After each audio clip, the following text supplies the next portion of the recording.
Hey everybody, it's Brian. So this is one of those rare instances where I'm coming in at the top of the show, and believe it or not, this time I'm actually not trying to sell you anything. Just wanted to let you guys know what the situation is with this particular episode. You've downloaded it. You may or may not have looked at the description and the Tumblr page. You know that it's a bonus episode, and the reason why this is a bonus episode is because this one, a number of reasons. You will be able to hear immediately from the call quality that this one was done entirely over the phone, which is, a very rare thing for us. In fact, it's something that we haven't actually done since the second episode. I feel like I can make an exception because this is a bonus episode. Also because this wasn't actually originally intended to be an RIYL episode. This was actually something that I did for my day job, which is running editorial for TechTimes.com. I interviewed Mike Mignola. He's got a new issue of Hellboy and Hell coming out in a couple weeks, and we ran that as a Q&A, and I thought, it's such a good interview, and I enjoyed speaking with him so much. I think it turned out so well that it'd be nice to just run it in full here on this very podcast.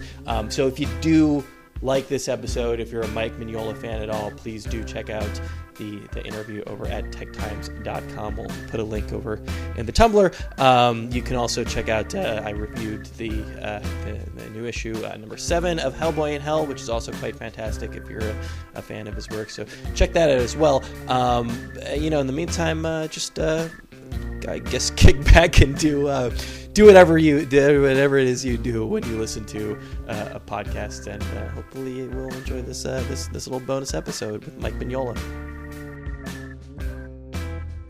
How are you doing? I'm fine. Great. First question, that's easy. Yep. All right. Move on. Oh, that's all I had. So I thank you for taking the time. I assume that you are incredibly busy. How many series are you working on right now? Oh, I don't even know. To me, my main thing is I'm working on Hellboy and Hell. Yeah. But most of my time is spent doing bits and pieces of other stuff. Mm-hmm. So I'm really looking forward to getting back to working on Hellboy and Hell. This is like a very logistical question, but how do you budget your time when you're working on all these different things? It really is a matter of, they send me a list of deadlines. Mm-hmm. So I've always got that on my drawing table, so I know what they need. But on the overall story stuff, most of the stuff is really in the hands of the real writers. When I'm listed as co-writer, it generally means, it means different things on different books, but generally it means that I've discussed at some point the direction of the book. Mm-hmm. On something like but it varies. Like something on the Hellboy BPRD 1952, I actually wrote the plot for that. So that's a big chunk of time if I actually have to do real writing. Frankenstein, I had to really write.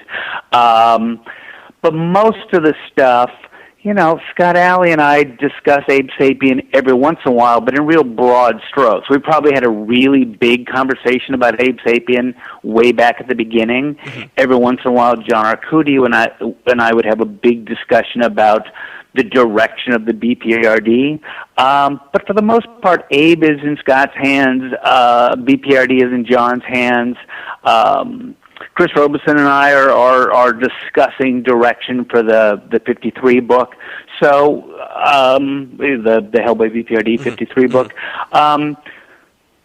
Everything's in various stages, and I just end up putting out little fires or answering little questions or doing covers or doing some design work or commenting on somebody's thumbnails. There's a lot of little stuff. So but somehow that all adds up to me not getting any real work done. Do you end in the end? Whether or not before or after it's published, do you actually have the time to read every single thing that comes out under your name? Boy, should I admit that I don't? It is certainly my intention. Yeah. I am well aware of the stories. Sometimes, I mean, there's a pile of paperbacks that I haven't read front to back. But, you know, at some point I've discussed the stories or I've read bits and pieces of them. But actually sitting down and reading them cover to cover, man, that I probably haven't done with a lot of the stuff. Do you have you had? You don't have to, you don't have to name any specific instances, but have you found? Have there been any occasions where it's, something has come out and you've read it and it's just been like, for whatever reason, hasn't felt true to the character, that you've kind of had to go back and talk to the writer about it? Not really, because once a book is handed over, I mean, the beauty is we have so few writers that we're working with. Yeah. So by the time we have those writers, I'm really comfortable with those guys, and I've also kind of turned a mental corner and said, it's their book. Yeah, yeah. My job is to steer it in a particular direction, but I'm not going to micromanage. And I try not to do that with the artists either, because, again, with the artists, it's really easy to kind of go in and start saying, and I remember this especially when Duncan Fegredo first started drawing Hellboy, looking at his pages and going, yeah, could you move the sword a quarter of an inch this way, and wouldn't it be better if his foot was over here? And then you realize they'll quit. Nobody is going to put up with that kind of shit. I wouldn't put up with that kind of shit. There is stuff, certain artists I work with, where they're kind of looking for my comments on layouts and thumbnails and stuff like that. So there's some of that. Ben Stenbeck and I, for whatever reason, we work much more closely on his layouts and things. But, and again, that would only be on books that I'm writing myself. So it varies, but my whole thing with this stuff is hire really good people, and then try not to get in their way. Mm-hmm. I mean, there have been one or two instances where something just didn't work. Yeah. Something really went off the rails. I do trust Scott Alley to catch most of that stuff, and every once in a while, especially if people start to intrude on my territory, like there's some stuff that's coming up in BPRD that gets really close to some of the stuff. It deals with some of the issues during Hellboy in Hell. Mm-hmm. So those are pages that Scott Alley sends me and says, you got to read these. You got to make sure that these jibe with what you're doing. When you say your stuff, you mean specifically what you're working on at any given time? Yeah. I mean, I'm still the keeper of and the creator, I guess, of the mythology, mm-hmm. the big picture in all these books. So if we do stuff that deals with the history or the mythology or specifics about hell, I mean, I'm the only guy who knows how the hell works, and I'm the only guy who knows all the Hyperborean history and stuff like that. So the more books deal with that stuff, the more people kind of have to check with me. Or also when we do broad stroke stuff, when we start discussing certain story ideas, that's where I will kind of go, oh, here's this chunk of history that has never been revealed in the comics, but I've got it in the back of my head. If we're going to do this kind of story, can we bring in this, and this? Can we reference this? Can we reference what the Russians were doing then? So in a way, I don't look at the specific books. I look at the gigantic overall picture, and which I think is actually one of the things that maybe makes this line of books pretty unique, mm-hmm. that even though they're radically different books, they do share this common history and mythology, which I'm kind of trying to keep going in all the different books. Well, the character's been around for, I guess, more than 20 years at this point. How far into the future, like how much of that mythology did you really sort of sit down and craft from the beginning? Well, certainly none at the beginning. I had almost none at the beginning, and it just kind of snowballed. I think by the end of the first miniseries, certainly, but I guess I'd come up with a really rough idea of a certain creation myth, which is why at the opening sequence in the first Hellboy series, you get this thing about the Ogzu Jihad with these big crystal things. So I'd come up with that. I'd come up with a a creation myth. Based on a little bit of research I did, I came up with a creation myth that I kind of knew would run behind all the books, but it wasn't really fleshed out. And then especially I think with the second Hellboy miniseries, Wake the Devil, feels like the one where I put a whole lot more pieces on the board.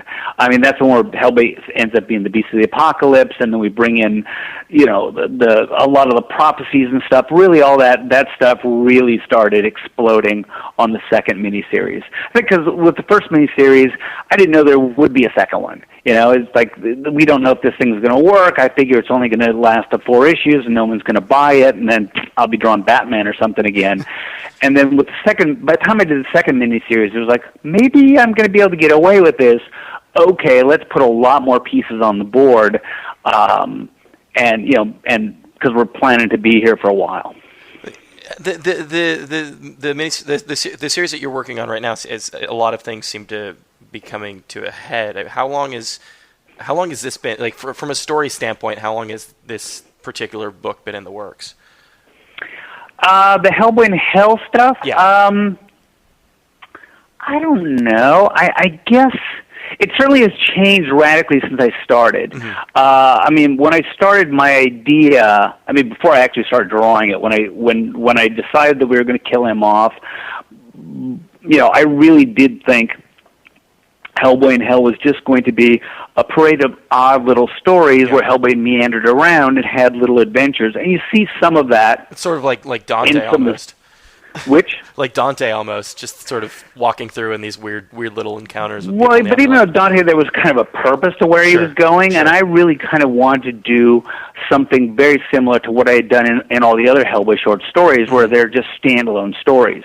I wanted to kind of ditch the big mythology stuff. And then as I got closer to doing it, I realized, well, we've got a lot of stuff that has to get done. So we might as well do that stuff and get it out of the way.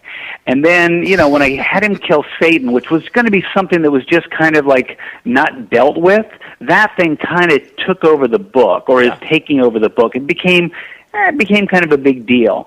So the Hellboy and Hell stuff, at one point it expanded quite a bit because there was suddenly this gigantic, almost epic journey.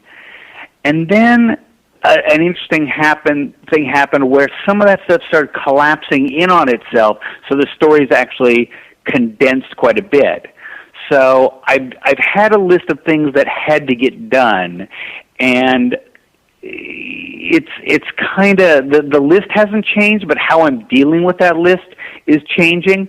So right now the whole Hellboy and Hell thing is starting to compact down at least the part of it that deals with, here's your destiny, here are the things you have to do.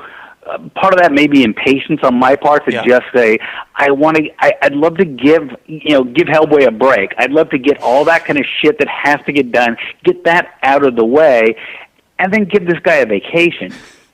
It's interesting to hear you describe it like that. You said that a couple times of like getting these plot points out of the way. So like you've got this story that you're working toward, but these are just things that you want to just kind of deal with and move on to what you really want to be working on. Well, yeah, that's one of the real beauties of the Hellboy and the new Hellboy and the BPRD series is dealing with a character who's much less complicated, who doesn't have these gigantic prophecies hanging over his head, and but what I'm dealing with on the Hellboy and Hell stuff is, oh my God, I got to pay off all these things that I've been hinting at. Mm-hmm. So there's a line in one of the comics, and this is before Hellboy and Hell, somewhere in the regular Hellboy series, somebody starts yakking on about the Beast of the Apocalypse stuff, and Hellboy says, that's it. I don't want to hear another word about that. I'm not that. I'm never going to be that. And that was actually me saying to the other part of my brain that brought it up, the Hellboy part of my brain is going, no, we're not going to do that anymore. Stop talking about that shit. Just why do we keep opening that can of worms?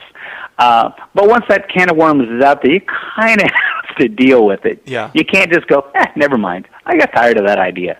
Is that because of the readers, that they have certain expectations of things that need to be dealt with? I don't know that it's the reader as much as it's me saying, okay, you've created this thing, you need to resolve it. I brought up stuff about what Hellboy's hand is, even though the readers never said, dude, what's the deal with that giant hand? Nobody brought that up. So I started doing stories about what the hand was, even though nobody apparently was curious about it. So I won't say I don't care what the readers think, but really this book is about me telling this particular story. And so far the readers seem to be, fine with it and following along with it, but I'm really trying to resolve it all to my satisfaction. I'm looking at the artwork, and I've noticed this with your stuff sort of over the years. It seems like you are, in a lot of ways, becoming a little more minimalist, or a little more a lot interested in expressing more with just sort of fewer shapes. Is that? What is that? Is that partially because you're working on so much at any one time, or is that just the way that you're? No, it's not really. I think given all the time in the world, I would still draw the way I draw. Mm-hmm. It's more about just pure storytelling, composition, page design, certain creating rhythms, and I think it's all about storytelling. So the fussiness that says, I really want to render the hell out of this shoe or this. Well, it would never be a shoe because I don't draw feet. But just there are certain things that in previous years I would have been just focusing on. I really want to draw this one particular thing, and now my thought process really is what serves the storytelling the best. So, if I can get the drawing as simple as possible, it's all about simple, clear readability and not, hey, stop and look at me draw the shit out of this thing. There are some things in Hell where I spent a tremendous amount of time drawing certain backgrounds, drawing these cities and things, because I do need to sell the idea of what this place is. But everybody knows what Hellboy looks like. For me to sit there and say, wait, I got to draw the shit out of his belt. Who gives a shit? He's red, he's got a coat, he's got the tail, we know who he is. Let's just, that's enough to sell who he is. Rather than facial expressions, a lot of the concern goes into, what angle this character's at. Is he leaning? Is he doing this? Are we shooting him from this angle or this angle or this angle? That's where the storytelling is, not, you got to put more hairs on his arm. But in a certain way, for so many artists, that's the ultimate goal, is to make things look as effortless as possible. And you've been doing this long enough that you've gotten to that point. I don't know if it is as effortless as it looks. Maybe it is because it's certainly not. It's not. Okay. If it looks effortless, that's great. There's I don't know that I've done anything in my entire career that was actually effortless. Yeah. Maybe once or twice. But no, a lot of work goes into getting it down to those minimal shapes. I wanted to. I have this note. David gave me these talking points, and there's this funny thing on here, and this sort of relates to what we were talking about. But he mentions the cover of issue 8 is inspired by a plastic Halloween decoration. You know what? I just wrote him a note last night and said, "Why did you do that?" It's not a story. It's something my editor apparently thought was funny. The mummy cat. I Googled mummified cats. Uh-huh. And at some point I saw on Facebook that a friend of mine had a Halloween decoration of a cat skeleton. So I went, I got to get that. But so some of the reference for the cat is based on this toy cat skeleton, but really mostly it was just a lot of horrific pictures of mummified cats, because you can find all that shit when you Google images. I can't. Your Google image history must be atrocious. It's getting there, but mostly I've got this whole file cabinet full of stuff that I've wanted to use, and now especially when I'm doing the Hell stuff, really so many pictures I've been putting aside saying, oh, I really want to draw this someday. I mean, that's kind of what my version of Hell is made of. It's just made entirely of stuff, the old buildings and things, just really stuff I've always wanted to draw. It's sort of like a junk store of all the weird stuff you found. Yeah, what's the inside of my head? I mean, it's Hellboy didn't really go to hell. He just went to the inside of my head. That's terrifying. That's what the inside of my head actually, if you consider what the Earth is like in the BPRD book, hell is actually a much more pleasant place. Yeah. Has this been kind of a lifelong obsession with you, like drawing wise? Before you even got into comics, were you drawn to grotesqueries? No, and again, I don't think of myself as being particularly grotesque. It's everything's very old fashioned, but I don't really draw a lot of real, at least in my mind, grotesque stuff. I draw a lot of grim stuff. I draw skeletons and things, but really, it's not what anything I would consider grotesque, unless you're talking about a real, old, 17th century version of when you say things are grotesque. But for me, it's like the gothic stuff, the moody stuff, the mysterious stuff. But yeah, I mean, since I was a kid, since I read Dracula, I mean, that's kind of been my world. You know, that's always been the stuff I wanted to draw, which is why, halfway through my career, or maybe 2/3 of the way through my career before Hellboy, that Marvel DC years, when I started doing superhero stuff, which I never really wanted to do, and I never thought I was any good at, when that Gotham by Gaslight book came along, that's when I had to do that book, because that was the first time where I said, I got to show people the kind of work that I really want to do, and kind of reestablish, or establish, the kind of artist I want to be known for. Is Hellboy as a character still fun to draw? Yeah, it's amazing to me. I mean, because before I did Hellboy, I'd never drawn any one character for more than a year. But no, I still love drawing that guy. I gotta ask you about all this talk around a third film. Is that are you I assume that you're also pushing for that as well? I mean, I would be, I'm certainly not pushing as hard as Ron is. Yeah. But I would be fine if it happened. I don't know what my involvement would be, because even with the second film, it had gotten so far removed from the comic that there was really no reason for me to be there. And so if a third one went further in that direction, I mean, it's, they have the rights to do it. Yeah. They don't need my permission. Certainly I would love to see something that's closer in feel to the work I've done. I would love to rein it back towards, what the comic is like. I couldn't see that happening with Del Toro, because he's just taken it so far a different direction. But I mean, nothing's in the works now, so we'll see. Hopefully, something will happen. Were you? I don't know. Were you able to enjoy the second one as just sort of objectively as a fan? No. Well, again, I can't enjoy either one as a fan because I was there. It's, to me, they're like home movies. When I look at the movies, I go, oh yeah, that was the day that I was on the set for so much of them that you just go, oh yeah, it was cold as shit that day. Oh, that was the third take. I like the second take better. And with the second one, there's just so much stuff that I begged him not to do that he did anyway. It's really difficult for me to watch the second one. Yeah. So it's still, It's. I mean, obviously, he's a really good director, but it's hard to divorce yourself of the fact that these are the things that you created in the first place. Yeah, I mean, at some point, some part of it is easy because it bears so little resemblance to your work that you kind of forget it's even Hellboy. At least for me. But also with the second movie, he and I had come up with an idea for what the second movie was going to be, which was radically different than what he ended up doing.